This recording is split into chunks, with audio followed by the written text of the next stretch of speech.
շաբաթօր ներկայացնում եք ձեր խոսքը ամփոփելով անցնող շաբաթը, խնդրեմ ինչ եք առանձնացրել։ Բարև ձեզ Մարիամ ջան, ողջունում եմ մեզ բոլոր դիտողներին եւ կրկին շնորհակալություն եմ հայտնում այս հարթակին Հայլիային ինձ գրեթե ամեն շաբաթ հյուրընկալելու եւ հնարավորություն ստեղծելու ձեր հետ կիսվելու իմ մտքերի, վերլուծությունների հետ կապված։ Նախ ամենը առաջինը պետքա հիշատակեմ Աննա Հակոբյանի մի գրառում, որում Աննա Հակոբյանը իր զորակցությունն էր հայտնում Սամվել Կարապետյանի ընտանիքին, Բակո Սահակյանի, Արկադի Ղուկասյանի, Ռուբեն Վարդանյանի, Արայիկ Հարությունյանի կանանց եւ երեխաներին։ Ինչն է շատ հետաքրքրական այստեղ։ Շատ հետաքրքիր է, որ ի վերջո Աննա Հակոբյանը իր ամուսնու փոխարեն համահավասարեցում դրեց այդ բոլոր մարդկանց մեջ, հասկացնելով մեզ, որ թե Հայաստանի քաղբանտարկյալները եւ թե Ադրբեջանում պահվող քաղբանտարկյալները իրականում նույն մարդու կողմից են բանտարկված։ Խոսքը գնում է Ալիևի մասին։ Եվ Հայաստանում շատ ու շատ իրադարձություններ, որոնք տեղի են ունենում, այդ թվում մեր հայ առաքելական եկեղեցու արձակումը իրականացվում է հենց այդ սկզբունքով եւ թելադրանքով Ադրբեջանից եւ Թուրքիայից։ Իհարկե այդ ամեն ինչը արվում է խաղաղության ներքո, այսինքն թմկահարում են խաղաղություն եւ ամեն թմկահարումից հետո ձերբակալվում եւ կալանավորվում է ընդդիմադիր ինչ-որ գործիչ կամ հայ առաքելական եկեղեցու ներկայացուցիչ կամ Բաքվում տեղի ունենում դատավարություն եւ կրկին օգտվելով Հայաստանի քաղաքական վերնախավի հայտարարություններից մեր հայրենակիցներին որակում են տերորիստներ եւ այլն եւ այլն։ Սա ուզում եմ որպեսզի ուշադրություն դարձնեք։ Հաջորդը ես բազմիցս վերջի 2-3 ամսվա ընթացքում ավելի շուտ օգոստոսյան հանդիպումից հետո ամերիկյան ասում էին, որ Ալիևի ձեռը հայտնվել է երկու կարևորագույն իր համար կարևորագույն թուղթ՝ նոյեմբերի 9-ի փաստաթուղթը եւ օգոստոսի 8-ի փաստաթուղթը։ Մեկի վկան, այսպես ասենք, ՌԴ նախագահն է, մյուսինը ԱՄՆ նախագահ։ Երկու թղթում կա ընդհանրություն մեկ կետով, որը անփոփոխ է, որ Ադրբեջանը ստանում է անխափան ճանապարհ Ադրբեջանից դեպի Նախիջևան Հայաստանի տարածքով։ Անկախ դրանից ինչ է ասում Հայաստանի իշխանությունը, որ դա սուվերենություն, անկախություն, եսի միշտ բան, տարածքային ամբողջականություն, ես դրան չեմ կարող հավատալ, որտեվ այդ կետը առանձնացված է թե նոյեմբերի 9-ի փաստաթղթում, թե օգոստոսի 8-ի։ Երկու տեղում էլ գրվում է հետևյալը, որ Հայաստանը եւ Ադրբեջանը պայմանավորվում են ապա շրջապատել բոլոր կոմունիկացիաները, ինչ իր մեջ ներառում է նաեւ Ադրբեջանը Նախիջևանին կապող տարբեր ուղիներ, եթե ապա շրջապատվում է ամեն ինչ։ Եվ ասում թող գան Երևանով, ֆռան գնան Նախիջևան, եթե ամեն ինչ ապա շրջապատվում է, բայց արի ուտես ոչ։ Այդ ապա շրջապատումից բացի առանձին կետով երկու տեղում էլ նշած է Ադրբեջանի Նախիջևանի միջև անխափան ճանապարհի գոյությունը, ինչը ստիպում է ինձ մտածել, որ խոսքը գնում է հենց կոնկրետ Միջանցքի մասին։ Եվ շատ հետաքրքրական է, որ երեք ադրբեջանցի մի պատգամավոր,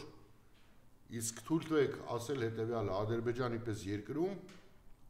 չի կարող պատգամավորը հնչեցնել միտք,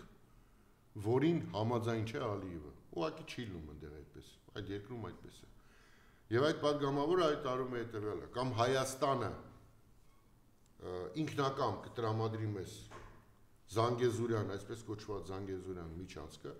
կամ մենք կվերցնենք այն ուժով եւ այնուհետեւ կբանակցենք այն Ռուսաստանի կամ ԱՄՆ-ի վերահսկողությանը հանձնելու հարցը։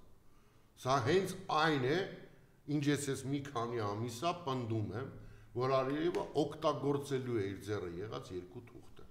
Ընդ որում, երբ որ նման հայտարարություն է արվում Ադրբեջանից, սա նաև սիգնալ է թե Ռուսաստանի Դաշնությանը, թե ԱՄՆ-ին հետևյալի մասին, որ եթե ես հարձակվեմ Հայաստանի վրա, մի խանգարեք, հետո ձեր հետ կբանակցենք, ով ինձ ավելի լավ պայմաններ առաջարկի, իր հետ էլ կհամագործակցեմ։ Ընդ որում պետք է նաև իմ կողմից ավելացնեմ, որ կասկած չունեմ, որ այդ բանակցությունները ոչինչ բանի չեն էլ բերելու եւ այդ միջանցքը մնալու է Ադրբեջանի եւ Թուրքիայի հսկողության ներքո։ Հիմա պարզ է, որ օրը 50 անգամ խաղաղության մասին խոսացող անձը ասում է, որ ի վերջո հաստատվել է խաղաղություն Ադրբեջանի հետ։ Հիմա այդ հաստատված խաղաղության ներքո թող ինչ-որ մեկը, որը գոնը տարական կրթություն ունի, այս իշխանության մասին է խոսքը, կանգնի ու բացատրի հստակ, բայց ոնց հստացում, որ Ադրբեջանի պատգամավորը նման հայտարարություն է անում։ Ավելին, խաղաղության մասին խոսացող անձը թող բացատրի, ոնց է ստացվում, որ դու խոսում ես խաղաղությունից, իսկ Ալիևը խոսում է Սևանի գոյչա լինելու մասին։ Ոնց է դա լինում, էլի։ Ընդ որում այս տաղավարում բազմիցս ես նշել եմ, որ Ադրբեջանում կա խմելու ջրի լուրջ խնդիր։ Եվ բազմիցս նշել եմ, որ Ալիևը անելու ամեն ինչ, որպեսզի ունենա դուրս գա այն ինչ որ միտեղից Սևանի վրա։ Եվ ես չեմ զարմանա, եթե ապագայում, երբ որ այս իշխանություններից ձերբազատվենք, ի հայտ գան փաստեր, որ դա էլ է խոստացված եղել, ի թիվս այլ խոստումների, այդ թվում Զանգեզուրի միջանցքի։ Այսինքն Ալիևի ախորժակը, սիրելի հայրենակիցներ, չի պակասում։ Այդ մարդու ախորժակը մենակ շատանում է։ Ու փոխանակ այս երկրի իշխանությունը ձեռնարկեր, քայլեր, որոնք իրոք ուղղված կլինեին Հայաստանի ամրապնդմանը, արվում է ճիշտ հակառակը։ Միակ բանը, որ այս երկրում անցած 7 տարիների ընթացքում անխափան գնացել է առաջ, դա ոստիկանների, պարեկների, դատախազների, քննիչների եւ նման այդ մասսայի քանակային ավելացումը եւ աշխատավարձների բարձրացումը։ Այդ դա անխափան առաջ է գնացել։ Բայց դա էլ պետք է հասկանաք ինչու։ Այդ ամեն ինչը անում է ներսում իշխանությունը պահելու համար, այսինքն ստեղծվում է անձնական օգտագործման իրավապահ համակարգ, որը կոչված է ոչ թե երկիրը պահելու համար, ոչ թե երկիրը տարբեր փորձությունից զեղծ պահելու համար, այլ հակառակը կոչված է իշխանությունը պահելու համար։ Հիմա նոր գվարդիա են բացել, որի նպատակը սուրբ լինելու է դա պահել Նիկոլի իշխանությունը ամեն կերպ։ Հենց տպավորություն է ստեղծում, որ ամեն Հայաստանի Հանրապետության քաղաքացու 2 ոստիկան արդեն գալի։ Եվ մարդիկ աշխատավարձի դիմաց պատրաստ են ծառայել թուրքի դրացողներին։ Դա էլ է ակնհայտ։ Եվ երբ տուն են գնում, ասում են դե գործից դուրս չեմ գա, բայց երեխեքս ինչ ուտեն։ Ու որպես մարդ իհարկե կարող եմ հասկանալ իրենց։ Իհարկե։ Հնարավոր է հասկանալ։ Բացի դրանից, մենք նաև ականատես եղանք ինչի, որ եկեղեցու վրա հարձակումները չեն դադարում։ Այս մարդը, կներեք բառի համար, յան չի տալի եկեղեցուց։ Ավելին, Նիկոլի տարբեր տրամաչափի ուսապարկեր վերջի մի քանի օրա հայտարարում են, որ Նիկոլը պատրաստում է ժողովրդին նոր բացահայտումների, որոնք այդքան շշմեցուցիչ են, որ ուղղակի ժողովրդին պետք է պատրաստել դրան։ Ինչից ելնելով կարող ենք ենթադրել, որ սրանք կրկին ինչ-որ ֆեյք բաներ են պատրաստել, վիդեոներ, եսի մինչեր, ու դա գցելու են դաշտ։ Նպատակը մեկն է, պախարակել մեր հայ առաքելական եկեղեցին, կտրել ժողովրդի և եկեղեցու կապը, և ընդհանրապես մեր եկեղեցու փառքը ու պատիվը ամբողջ աշխարհում իջեցնել։ Ես մի անգամ ստեղացել եմ, նորից եմ ասում, մենք երևի թե թերագնահատում ենք մեր հայ առաքելական եկեղեցու ուժը ամբողջ աշխարհում։ Շատ քիչ հայեր գիտեն, թե ինչքան հզոր է մեր հայ առաքելական եկեղեցին։ Իսկ այն չափազանց հզոր է։ Եվ շատ այլ հավատքի եւ ոչ միայն հավատքի, այլ պետությունների հատուկ ծառայություններ շատ կուզենան, որպեսզի հայ առաքելական եկեղեցին կայքայվի։ Որովհետեւ այն շատ ուժեղ է։ Եվ չեմ զարմանա, եթե դրանում խառնելի Վատիկանի ձեռքերը։ Շատ հնարավոր է, վերջերս էլ Նիկոլը գնացել էր Վատիկան։ Բայց սա նաև ցույց է մեր համար, հայերիս համար, որ առաջինը մենք պետք է անտեսենք այս իշխանության կողմից հրապարակված ցանկացած նյութը, ուղղակի անտեսենք, չնայենք, չտարածենք եւ մնանք հավատացյալ մեր հավատքի, մեր հայ առաքելական եկեղեցում։ Տարբեր անձերի նկատմամբ տարբեր մարդիկ կարող են ունենալ տարբեր դրսևորումներ, տարբեր մոտեցումներ, բայց դու չես կարող դեմ գնալ քո առաքելական եկեղեցին։ Եթե նույնիսկ վերջին չեփազրեցի ժամանակ ասում է Հայաստանը հայ առաքելական եկեղեցին կաթոլիկոս չունի այսօր։ Դե տեսեք, նույն հաջողությամբ Հայաստանը վարչապետ էլ չունի, ընդ որում Հայաստանը շատ ավելի շատ վարչապետ չունի։ Հենց այդ ամբողջ հարցը։ Այսինքն եկեղեցական հարցերի մեջ ես ինձ իրավունքը երբևիցե չեմ վերապահել, խառնվել, հəl մի բան ասեմ, էսի պիտի կարգալույց է, նիսապտի սենց է, ոչ, եկեղեցին անկառույցն է, որը ինքն է որոշում ինչ պետք է արվի։ Եվ ես որպես ռամիկ մարդ պարտավոր եմ ենթարկվել այդ որոշումներին։ Իմ կապը Աստծու հետ անձանցով չի, այլ մեր հենց եկեղեցով։ Երբ որ ես ոտք եմ դնում մեր հայ առաքելական եկեղեցի, ես ինձ զգում եմ հայ, ես ինձ զգում եմ լավ։ Բայց մեզ ուզում են դրանից է կտրան, հիմա ուզում են Նիկոլի աղանդ ստեղծել։ Նիկոլի անվան աղանդ։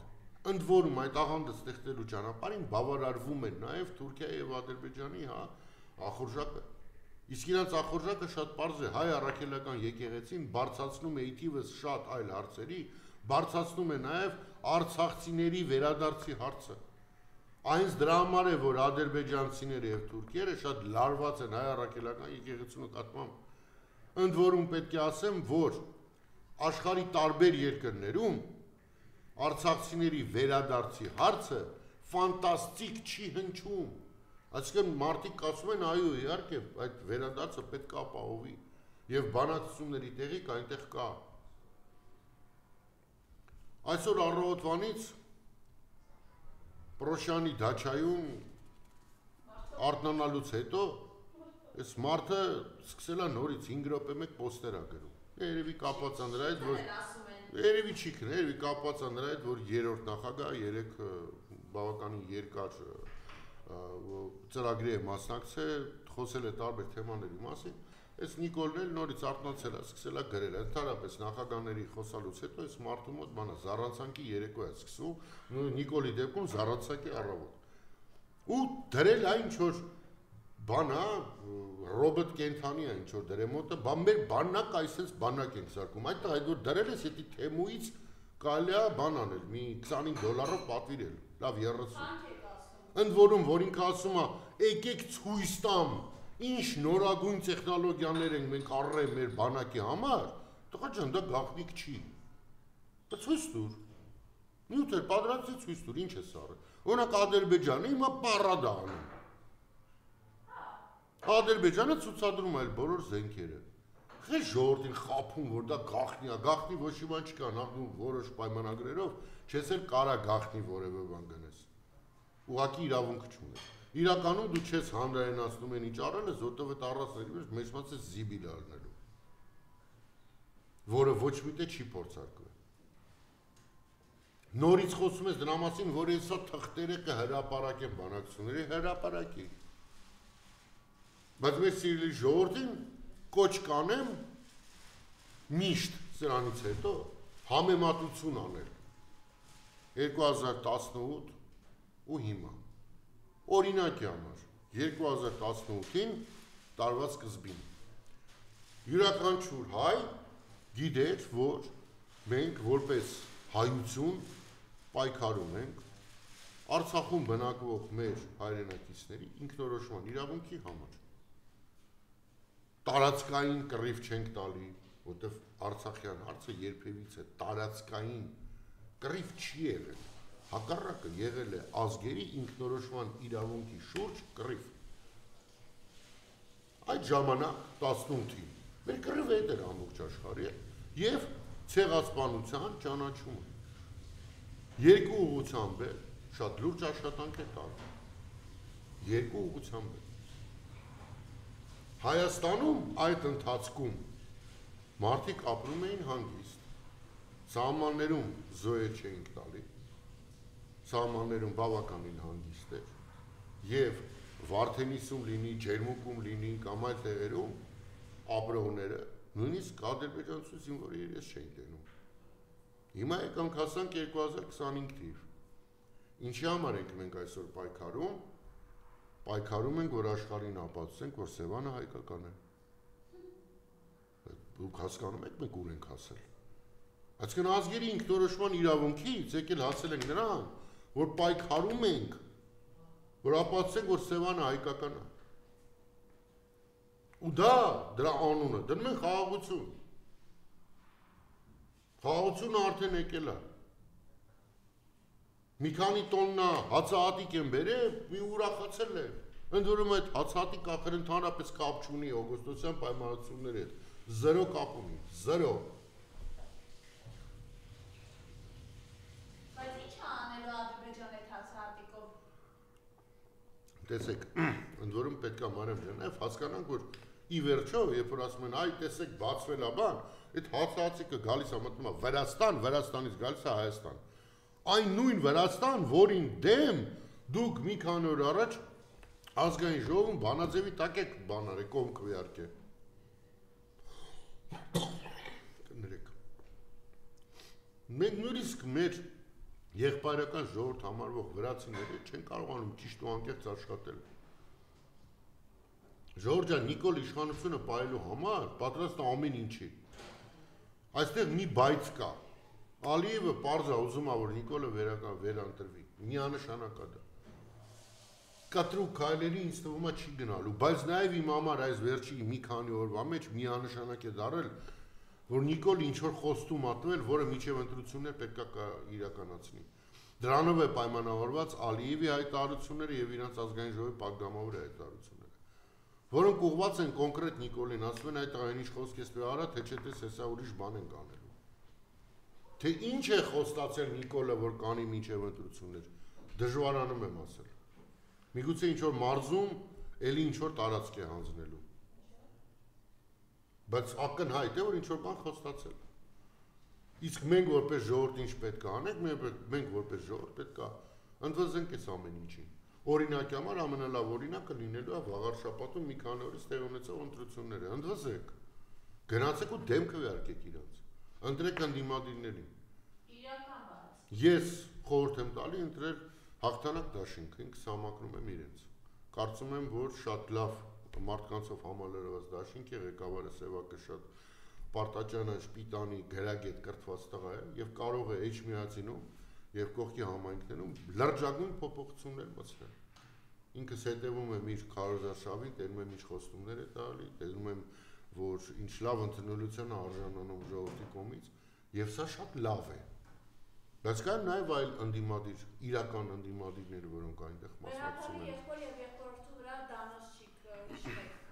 Դե վեհապարի եղբոր եւ եղբոր որդու կալանավորումը սա կրկին շարունակությունն է եկեղեցու վրա հարձակման, այսինքն փորձում են օղակը սխմել վեհապարի շուրջ, որպեսզի վեհապար հայրապետը տա հրաժարական։ Ես որպես հայ առաքելական եկեղեցու հետևորդ դիմում եմ վեհապար հայրապետին։ Վեհապար հայրապետ, որևէ դեպքում հրաժարական չտաք, որևէ դեպքում, որովհետև հայ ինքնության վերջին բաստիոնը հենց հայ առաքելական եկեղեցին է։ Եվ եկեղեցու քանդումով քանդվելու է ոչ միայն եկեղեցին, այլ քանդվելու է հայության հիմքը։ Այդ հայության հիմքը մնացել եք մենակ դուք։ Մեր հավատքը, մեր առաքելական եկեղեցին, Արցախը ոչնչացրեցին, Սփյուռքը կտրեցին Հայաստանից, մնացել է եկեղեցին։ Եկեղեցու հարցը Աստված մի առասցել լուծելու դեպքում մենք այլևս մեզ հայ չենք էլ զգալու։ Վերադառնալով դրան, սիրելի ժողովուրդ, այս ամենի դեմ առնելու համար պարզ բան է պետք։ Ամենուր եք, որտեղ հնարավոր է պայքարել Նիկոլի դեմ։ Առաջի պայքարը վաղար շաբաթում է։ Գնացեք ընտրեք ընդդիմադիրների։ Նիկոլը պետքա տենա, որտեղ ինքը դնում ընտրություններ, ինքը պարտվում է։ Ինչպես եղավ Փարաքյարում, ինչպես եղավ Գյումրիում, ինչպես եղավ ժամանակին Վանաձորում, Մացիսում։ Ճիշտ է հիմա այդ իմ թվարկած քաղաքների քաղաքապետերը անօրինական կալանքների տակ են։ Վերջերս Գյումրիի քաղաքապետը կալանավորվեց, Մասիսի քաղաքապետին անհասկանալի վճիռ կայացրեց դատավորը, անընդունելի։ Բայց դա չի նշանակում, որ ընտրություններով հարց չի լուծվում։ Լուծվում է, սիրելի հայրենակիցներ, լուծվում է։ Դուք արեք ձեր գործը։ Որտեվ համապետական ընտրություններից հետո, երբ որ Նիկոլետենը որ պարտվել է, ես խորը կասկածներ ունեմ, թե նա կմնա հանրապետությունում։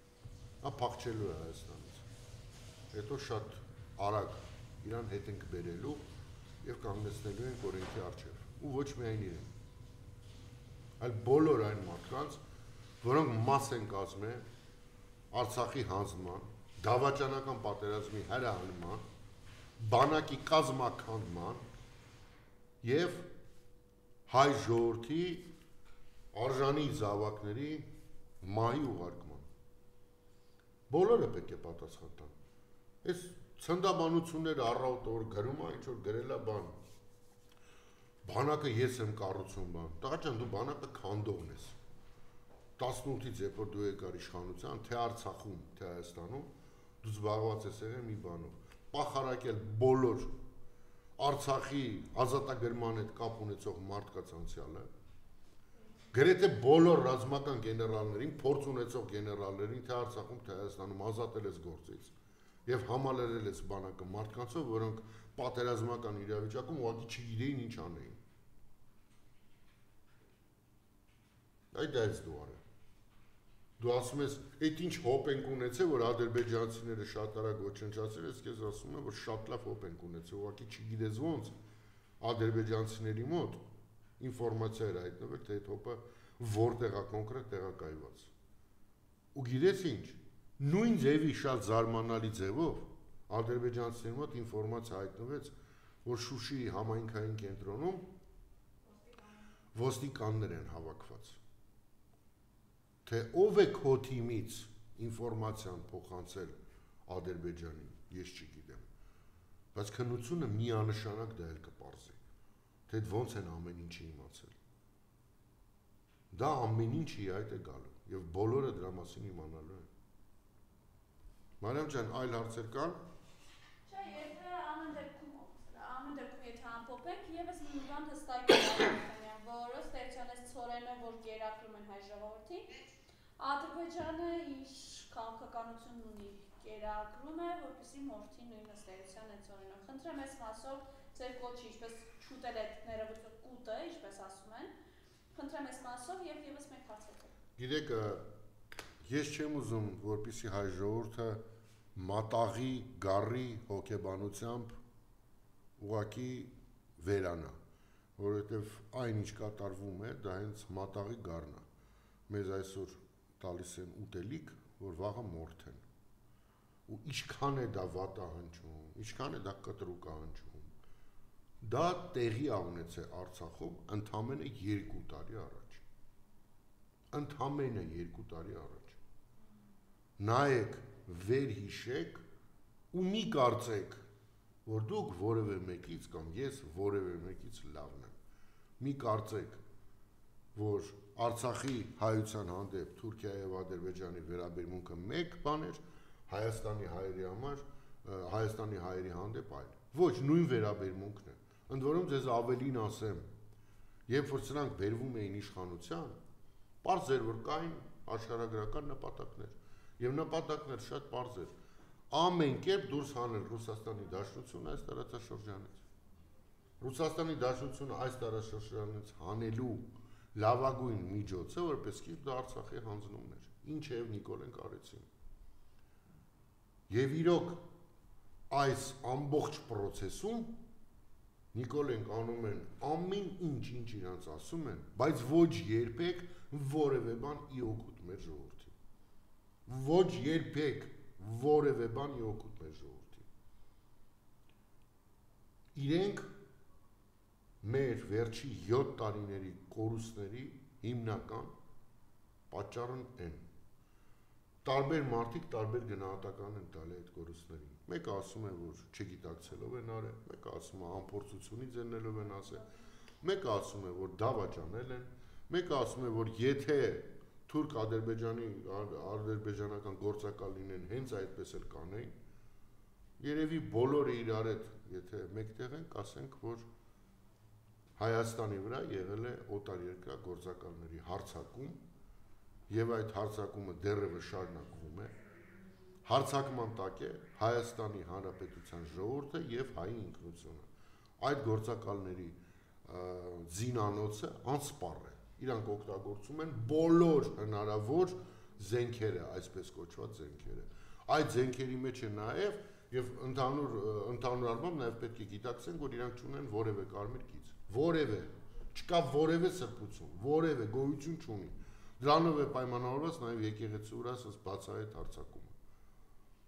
Դրա համար վերջի անգամ եմ կրկնում, մի կարդացեք, մի նայեք այն նյութերը, որոնք այս իշխանությունը կարծես թե շուտով կրկին տարածելու է տարբեր եկեղեցականների մասին։ Նախորոք եմ ասում, սուտ է, զրպարտանք է, սարքոցի է։ Մեր ժողովրդին փորձում են կտրել հայ առաքելական եկեղեցուց։ Մի տրվեք դրան երբեք, հակառակ ամեն մեկը ձեր տեղում փորձեք պայքարել այս իշխանության դեմ, որովհետև ապագայում ոչ միայն ձեր երեխաներին, թոռներին ու հարևաններին պետք է պատասխան տաք, այլ ինքներդ ձեզ։ Ամեն մեկը երեկոյան գիշերը հայրի մոտով անցնելու ձեզ ստենալու եք ու ինքներդ այդ թվում ես մեզանից զզվենք, ասենք լավ ես, ոնց թողեցինք սա լինի այս ամենը։ Այ որպեսզի դա չլինի, եւ մենք հպարտանանք ինքներս մեզանով, ասենք որ կարողացել ենք բոլորս բրուսները բռնած կռիվ ենք ու հաղթել ենք։ Այդ հաղթանակը մենք պետքա տոնենք սկսյալ վաղար շաբաթի ընտրություններից։ Ամեն եկող ընտրությունը պետքա հաղթանակ գրանցվի։ Փողոց եթե դուրս գա անդիմություն, այնտեղ պիտի հաղթանակ գրանցվի։ Բայց մենք պետք է սկսենք հաղթանակների դարաշրջանը, հերիք է պարտվենք։ Եվ գիտեք, որ Վարդան Ղուկասյանի առողջական վիճակը կտրուկ վատթարացել էր, իրեն հոսպիտալացրել են, հետո 3 շատ արագացված կարգով նորից տարել են քրեակատարողական հիմնարկ։ Խնդրեմ, այս մասով այս մարդկանց նպատակը որն է, մենք ունենք ողբերգական նահանգը դատարանի դահլիճում մահացավ Արմեն Գրիգորյանը բոլորիս աչքի առաջ, Վարդան Ղուկասյանի առողջական այս խնդիրներով սրբազանները, չնայած իրենց վեհ են պահում, չնայած իրենց բարձրության վրա են, բայց ունեն լրջագույն առողջական խնդիրներ, խնդրեմ։ Տեսեք, Մանուկ ջան, քաղաքական հետապնդումները այլևս ցավոք նորություն չեն մեզ համար։ Այդ քաղաքական հետապնդումները այդպես չի, որ նորեն սկսվել։ Սկսել են դեռևս 2018-ից ամենասկզբից։ Եվ որպես քաղաքական հետապնդման առաջի ենթարկված մարդը եղել էր հենց գեներալ Մանվելը։ Հիշում եք հայտնի Տուշոնկա շոուն։ Եղել եմ ես։ Հետո մարտի 1-ի գործն է եղել, որը այսօր որևէ բան չեն կարողանում ապացուցել։ Ավելին գործում չի էլ քննվում, թե ի վերջո այդ զոհերը ինչու եղան եւ ով է կոնկրետ կատարել սպանությունները։ Ուղղակի պետք է ստանան բան, հա, այդ վերնագրերը, որ նախագահ Քոչարյանը կրկին դատարանում է։ Նախագահ Քոչարյանը այն ժամանակ էլ այդ արեց, որ գալու եմ, ներկայանալու եմ, շատ լավ գիտակցելով, որ իրեն կալանավորելու են։ Բայց եկավ կանգնեց դատարանի առջև, 1.5 տարի շուրջ մնաց կալանքի տակ եւ այսօր պայքարում է սրանց դեմ։ Վարդան Ղուկասյանը կարողացավ հաղթահարել ընտրություններում, դառավ Գյումրիի քաղաքապետ։ Նիկոլը կատարեց կոպտագույն սխալ, ինքը չի հաշվարկել մի բան։ Գյումրիի ժողովուրդը այլևս երբեք Նիկոլին չի ներելու այն, ինչ ինքը արեց Վարդան Ղուկասյանի կալանավորման օրը, երբ որ հասարակ գյումրեցիներ ի պաշտպանություն եւ վիսատարում են Վարդան Ղուկասյանի հավաքվել էին, իրենց վրա կարմիր բետավորներ ուղարկեցին։ Նիկոլը չի հասկանում, որ ինքը Գյումրին անվերադարձ կորցրել է անկախ նրանից, թե ով է լինելու այլևս այնտեղ քաղաքապետ։ Նիկոլը Գյումրին կորցրել է։ Նիկոլը անվերադարձ կորցրել է Փարաքյարը, որի յուղապետը ցավոք սրտի սպանվեց։ Շատ անհասկանալի պայմաններում ընդորում։ Նիկոլը չի հասկանում, որ ինքը այլևս չի տիրապետելու իրավիճակին, անկախ նրանից, թե ով է տվյալ քաղաքում քաղաքապետը կամ ով է մարզպետը, իրան թվում է, որ պետական ռեսուրսներով բոլոր հարցերը կարող ես լուծել։ Բայց ի ցավ իրեն ասեմ, չես կարող։ Դու պարտվելու ես ամեն տեղ դու պատասխան ես տալու այս ժողովրդի առջև ու ոչ միայն դու պատասխան եք տալու 150,000 մարդ անտուն եւ անհայրերի թողնելու համար, շուրջ 5,000 ընտանիքի լույսը մարելու համար, 3 անգամ եռաբլուրը մեծացնելու համար, Հայաստանի տարածքները Թուրքիան եւ Ադրբեջանն նվիրելու համար եւ շատ ու շատ այլ բաների համար։ Եվ այսօր սրանք խոսում են անընդհատ նախկին կոռուպցիայից էսեն։ Ես մի բան ասեմ, էլի, եթե նախկին պաշտոնյաների կոնկրետ կոռուպցիոն դեպքերի համագումարը վերցնենք, որոնք այսօր քննվում են դատարաններում, մեծ թիվ չէ։ Նիկոլի օրոք դատարաններում քննվող կոնկրետ կոռուպցիոն դեպքերը։ Ու այդ թվերը սաղ իրար հետ գումարած չեն հասնում Նիկոլի մեկ հատ գործարքին։ Խոսքը Անիֆի մասին է։ 24 միլիարդ դրամ մեկ գործարքով լափել են ու կերել են։ Մեկ գործարքով։ Դուք պատկերացնում եք սրանք մնացած ինչ են արել։ Հիմնադրամից են 100 միլիոն տարի, հետո էլ ասում է, ոնց ստուգել ենք, ամեն ինչը ճիշտ էր։ Ես էլ ասում ճիշտ չէր։ Թողեց ստուգողների մեջ ինձ մստեն 5 օրում բացահայտեմ ինչեր եք արել այդ 100 միլիոնի հետ։ Բայց ուղղակի որ մեր ժողովուրդը հասկանա, որ այդ նախկին կոռուպցիաբան խոսացող մարդը մի գործարքում 24 միլիարդ դրամ լափել է իր իշխանությունը։ Մի գործարքում։ Հասկանում եք, որ 7 տարվա մեջ շուրջ 7-8 միլիարդ դոլար վարկ են վերցրել։ Այդքան գումարից թող մի 50-100 միլիոն դոլարի շինարարություն արածելն։ Մնացածը պատկերացնում եք ուր է։ Թե ձեզ թվում է, Նիկոլ, քեզ թվում է, որ իշխանությունը հավերժ է եւ երբեք ոչ մեկ չի իմանա, թե դու ինչ ես արել փողերով։ Ամեն ինչն է բացահայտվելու, ամեն ինչը։ Եվ թող մեզ սիրելի ժողովուրդը իմանա, որ միլիարդավոր կերած դոլարները սրանց լափած, այդքան ձեզ չես զարմացնի, ինչքան կզարմացնի մնացած բացահայտումները սրանց իշխանության օրոք արված բաների։ Այդ թվում օրինակի համար, ինչպես նախկին ԱԱԾ պետերից մեկը Արտուր Վանեցյանը հայտարարել էր 2018-ին իշխանությունը զավթելուց անմիջապես հետո Նիկոլը ուղիղ կապի մեջ է մտել Ալիևի հետ եւ իրար նամակներ էին փոխանցում, թե ինչ էին բանակցում, մենակ իրանք գիտեն։ Բայց որ նման բանակցություններ անցյալում երբեք չեն եղել, դա փաստ է։ Իսկ Նիկոլը եկել է ու սկսել է մի անգամից Ալիևի հետ բանակցել։ Միգուցե գալուց առաջ էր բանակցում։ Շատ բան է բացահայտվելու, շատ բան։ Այսքանը, արևը։